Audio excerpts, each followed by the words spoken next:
ভালোবাসিনি, তোমাকে বিয়ে করেছি আর তুমি আমার প্রথম ভালোবাসা। হ্যাঁ, নাটক। হ্যালো রাহুল, তুমি তাড়াতাড়ি চলে এসো, আমি তোমার সাথে এক্ষুনি চলে যাব। যাবনি, তুমি আমাকে ছেড়ে চলে যেও না। তুমি যা বলবে আমি তাই শুনবো, কিন্তু তুমি আমার মান জীবনটা শেষ করে দিও না। তোর মান সম্মান দেখে আমার জীবনটা নষ্ট করবো নাকি? চল সামনে থাকি।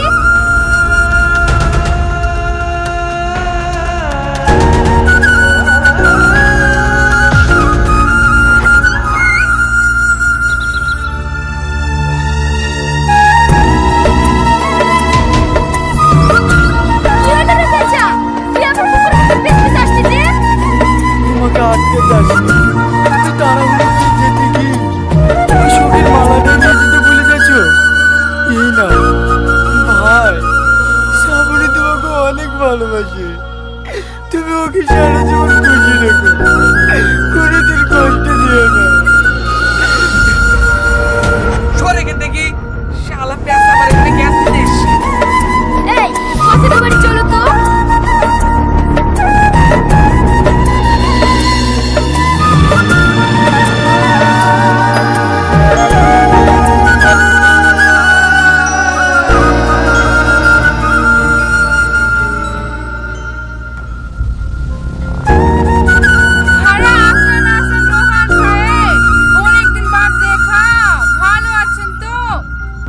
হ্যাঁ ভালো আছি, হাতে কেমন চলছে? এটা কোন জায়গা?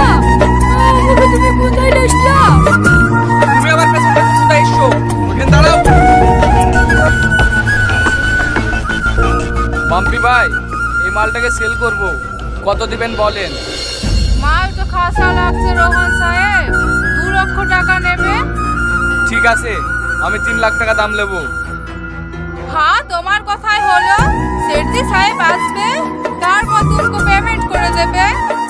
ঠিক আছে, আমি চলে যাচ্ছি, অনলাইন পেমেন্ট করে দেবেন।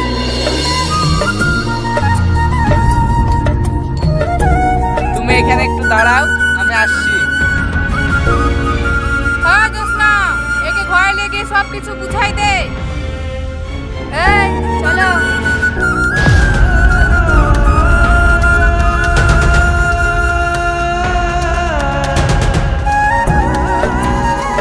আমি কোথায় যাবো? আমার বয়ফ্রেন্ড আসুক, তারপর যাবো। তোমার ওই বয়ফ্রেন্ড আর জীবনে আসবে না, তোমাকে এই কোঠায় বিক্রি করে দিয়ে চলে গেছে। তুমি আর কি বলছো বোন?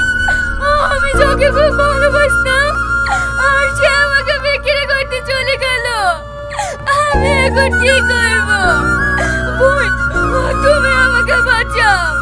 যা করো তুমি আমার স্বামীর কাছে পৌঁছে দেওয়ার ব্যবস্থা করো। তুই যখন আমাকে বোন বলে ডাকিসি, আমার যাই হয়ে যাক না কেন, তোকে আজ রাতেই আমি এখান থেকে বের করে দেবো।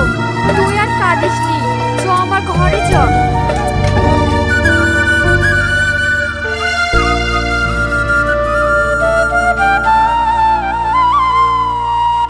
তুমি আমাকে ক্ষমা করে দাও, তুমি কালো বলে আমি তোমার প্রতি অনেক অত্যাচার করেছি।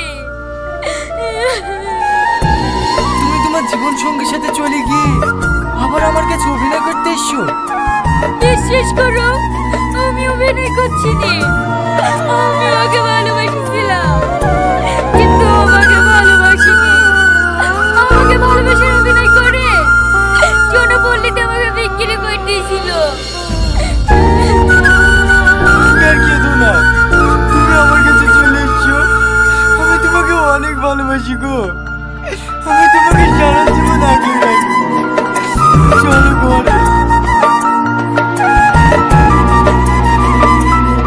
কোনো মানুষকে গায়ের রং বা চেহারা দিয়ে বিচার করবে না, আর উপরওয়ালা সৃষ্টি কখনো অসুন্দর হয় না।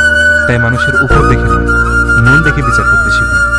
ভিডিওটি ভালো লাগলে একটি লাইক করুন। ধন্যবাদ।